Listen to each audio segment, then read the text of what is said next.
Okay, think about this. That amazing blog post you poured hours into last month, yeah, it's probably gathering digital dust right now. Right. Or those really stunning product photos your team worked so hard on. Exactly. Maybe they only live on like a single product page. And what about all those valuable customer testimonials? Probably tucked away somewhere nobody really sees them. It's a common feeling, isn't it? If you're running a Shopify store, you know this putting just immense effort into content that feels like it gets, I don't know, one moment in the sun. It's pretty frustrating. It really is. Especially when you think about the cost, the time, the energy that goes into creating good original content in the first place. Yeah, to not maximize its impact just feels like leaving money on the table, Yeah. basically. Or opportunities, at least. Absolutely. So let's dig into this. This deep dive is all about unlocking the kind of hidden value sitting right there in the content you've already created. Yeah, we're exploring the power of what's called content repurposing, specifically for your Shopify store.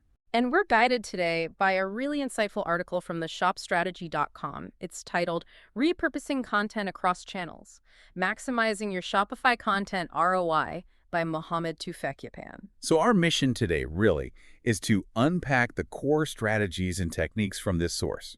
We want to help you understand not just what content repurposing is, Right. but why it's such a game changer for e-commerce. And crucially, how you can actually start doing it, making your existing content work way harder across all your channels. Think of it like giving your content multiple lives, more bang for your buck. Exactly. Multiple productive lives. And just so you know, this deep dive is powered by the Shop Strategy, which was founded by Mohammed Tufekyapan. And Growth Suite, also founded by Mohammed, helps Shopify stores boost their revenue using AI and smart discounts. You can actually test it for free on your Shopify store. We'll talk more about Growth Suite later, but first, let's nail down this core concept.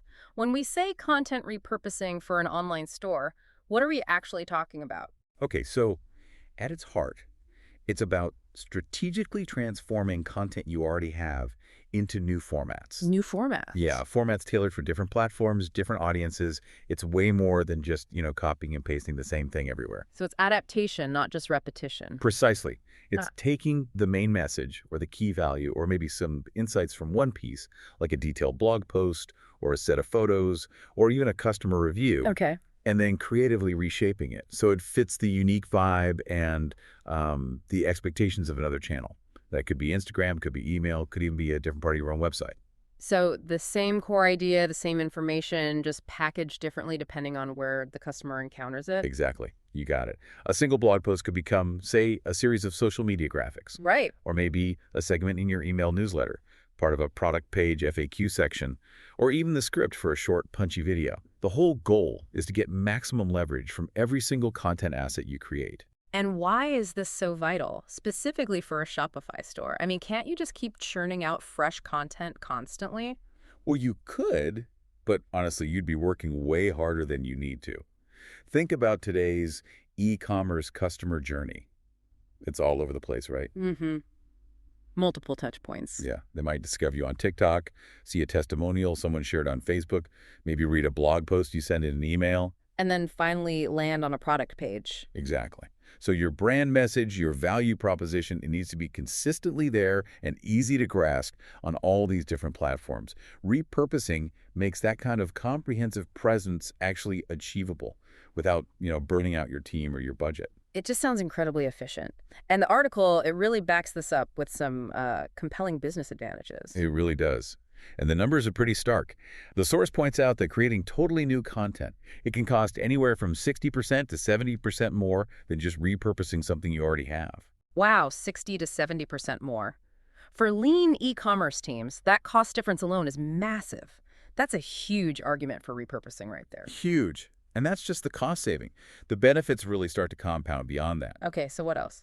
Well, beyond just efficiency, repurposing builds much stronger brand consistency. Seeing the same core messages, maybe similar visuals, across different channels. That deepens brand recognition and builds trust. Makes sense. Familiarity breeds trust. Right. And it significantly extends your reach. You're putting your message into formats that feel native on platforms where different segments of your audience are actually spending their time. So you meet them where they are in a language they understand on that platform. Exactly. It also reinforces your key messages. People often need to see or hear something multiple times before it really sinks in. Repurposing provides those crucial extra touch points. And SEO benefits, too, the article mentioned. Yeah, definitely. It creates more entry points to your store from across the web. You can target different keywords, different user intents with these various pieces of repurposed content, all linking back eventually. The source had some really specific examples that make this tangible, like that Shopify apparel store. Oh, yeah, the one Yeah. that saw a 43% increase in site traffic. That was just by implementing a systematic repurposing strategy. Yeah. They didn't even have a huge push of brand new content. That's impressive. They just got more mileage out of what they already had. Exactly. And the article suggests that kind of on average, stores see these kinds of results. Mm. Production cost cuts of maybe 30–50%, Okay. traffic increases around 35%, engagement rates jumping 2–3 times higher, and even conversion rate lifts, maybe 15–25%, just from effectively repurposing. Wow. And then there was that other really interesting one, the home goods store example. Right, the one with the care guide PDFs. Yeah, they were apparently buried somewhere on their site. But when they took that info and turned it into social media tips, email snippets, FAQs on product pages, They saw a 28% increase in their average order value. that's huge. And what's so powerful there is, like you said, the value was already there. It just wasn't accessible or, strategically put out there. Precisely. Repurposing isn't always about inventing something totally new. Sometimes it's just about dusting off and redeploying these hidden gems you already have in your content library. Okay, so clearly, this isn't just about randomly resharing old posts. It needs a plan, a strategy. Absolutely. You can't just throw stuff at the wall. Mhm. Effective repurposing starts with a really strong foundation. The article really emphasizes this. You need a clear picture of what content you actually have, how it's performing right now, and how it fits into your customer's journey. Which logically brings us to the first big strategic step, actually auditing your existing content assets, taking inventory. Right. You need to know what you're working with. And you might actually be surprised by the volume and the variety of content you've already created over time. So what are you looking for in this audit? The source recommends identifying the high-value candidates first, the low-hanging fruit, so to speak. Think about your top-performing blog posts. Use your analytics here. Which ones get the most traffic? Where do people spend the most time? Which ones lead to conversions? Okay, so data-driven decisions. Definitely. Also, look at popular product descriptions. Gather up all your customer testimonials and reviews. Those are like repurposing gold because social proof is so versatile. All right. And pull out any educational content guides, FAQs, how-tos. And don't forget your visual assets, photos, graphics, videos. So basically using your analytics to see what's already working well and also deliberately looking for those potentially hidden assets like those home goods care guides. Exactly. Evaluating those performance metrics helps you prioritize. You figure out which content is actually worth the effort to transform and repurpose. Don't try to do everything at once. Focus on your winners and those hidden gems first. Okay, so you've done the audit, you know what you have. The next critical step the article mentions is mapping that content to the customer journey, which makes a lot of sense. Different info is needed at different times. It really does. The article uses the classic marketing funnel stages: awareness, consideration, and decision. Okay. Awareness stage content. That's for people just figuring out they have a need or just discovering your brand exists. Think educational blog posts, articles about trends, maybe beginner's guides, stuff that attracts attention. Right. Then consideration stage is when they're actively looking for solutions, comparing their options. Exactly. That's where things like product comparisons, detailed buying guides, case studies showing results, or explainers about specific features really shine. Content that helps them evaluate. And finally, the decision stage. They're ready to buy, they just need that final push or confirmation. Yep. So they're looking for testimonials, detailed specs, clear pricing, guarantees, return policies, things that build confidence for the purchase. And understanding where your existing content fits in this journey, that helps you see the gaps, right? And also the repurposing opportunities. Precisely. You might realize you have tons of great decision stage testimonials, but maybe you're lacking consideration stage content. So you could repurpose those testimonials, perhaps format them into compelling social proof carousels or graphics, specifically aimed at helping those undecided buyers in the consideration phase. Ah, okay. So you use the map to guide the repurposing. Exactly. Directs your efforts. Okay, audit done, mapping done. Then you need to tailor it for the specific channels you're going to use. Absolutely crucial, because every platform, Instagram, TikTok, email, Facebook, even different sections of your own Shopify store, they all have their own rules, their own formats, different audience expectations, even different algorithm quirks. Yeah, what kills it on TikTok might totally bomb as an email. Totally. What works on one platform just won't necessarily translate directly to another without some serious adaptation. Like that home decor store example from the article. They had these long, detailed guides that just didn't work on Instagram. Right, they flopped.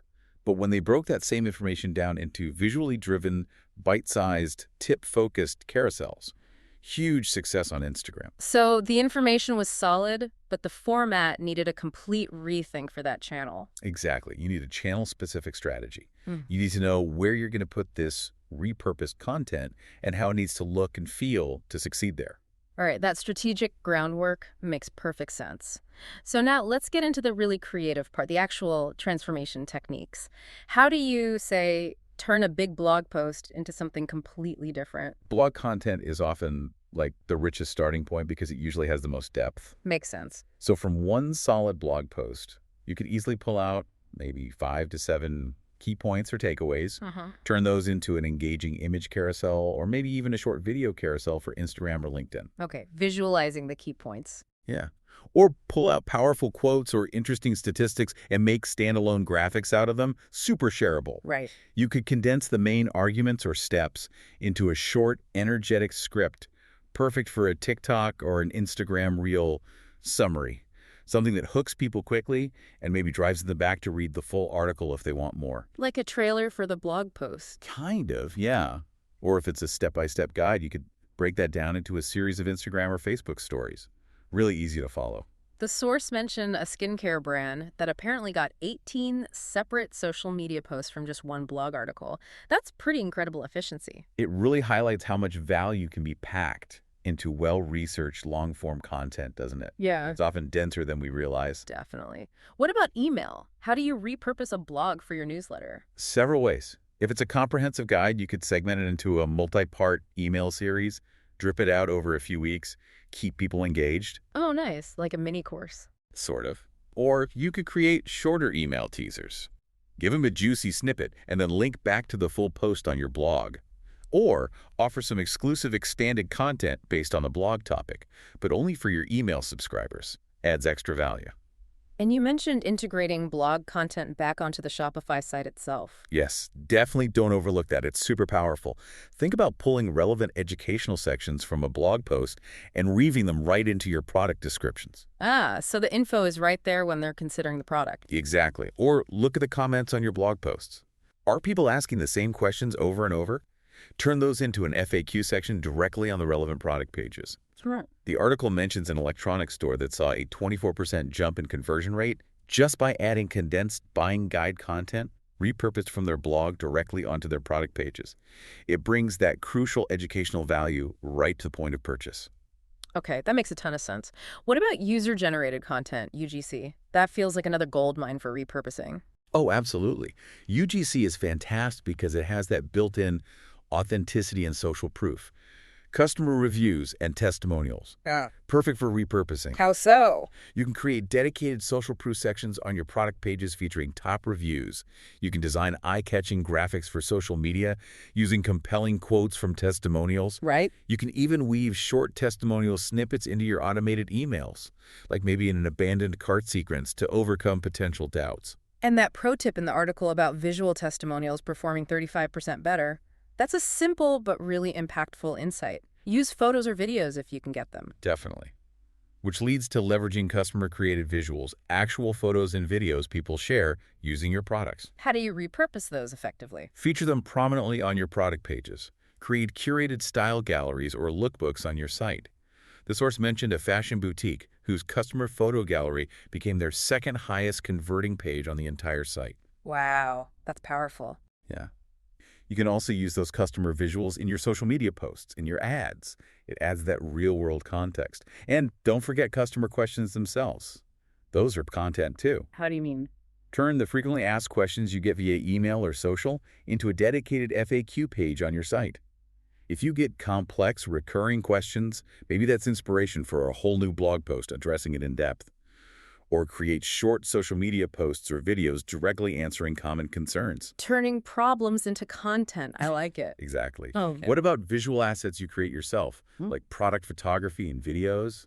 Often a big investment up front. Yeah, how do you make those work harder? Got to make that investment pay off multiple times. Your product photos, don't just leave them on the product page. Repurpose them into lifestyle collections for ads or homepage banners. Group them for seasonal campaigns. Pull out detailed close-up shots to highlight specific features. Okay, getting more mileage from the shoot. Yep. And product videos. Incredibly versatile. Chop them up into short, punchy clips like 15 to 30 seconds. Perfect for social media like Reels or TikToks. Bite-sized video. Exactly. Extract compelling still frames from the video to use as static images elsewhere.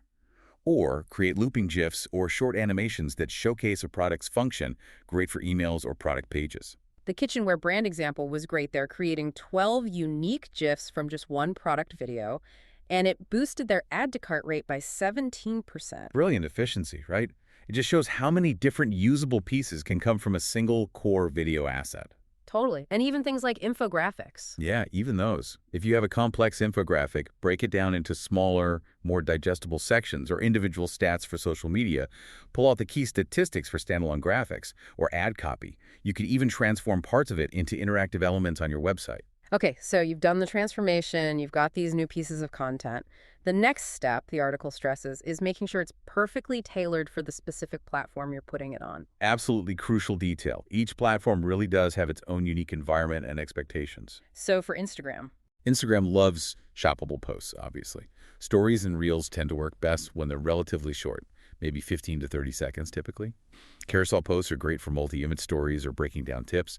And don't forget about the Instagram Guides feature for curating related content together. Right. And TikTok. TikTok thrives on authenticity, jumping on trends, and really short-form video. Think maybe 30-second educational snippets, storytime-style testimonials using trending sounds, quick demos. That beauty brand example was wild, a 340% increase in traffic just from repurposing blog content into beauty hack TikToks. Shows the power of hitting the right format on the right platform. Definitely. And then for platforms like Facebook or maybe LinkedIn, depending on your product, you can often use slightly longer excerpts from blog posts, run more targeted ad content, or share content specifically within relevant groups. And email marketing, still a huge channel for e-commerce. How does repurposed content fit there? Oh, it's perfect for email. Especially in your automated flows. Think about your post-purchase sequence. You can repurpose parts of your comprehensive guides or manuals into a timed email series, teaching customers how to get the most out of their purchase.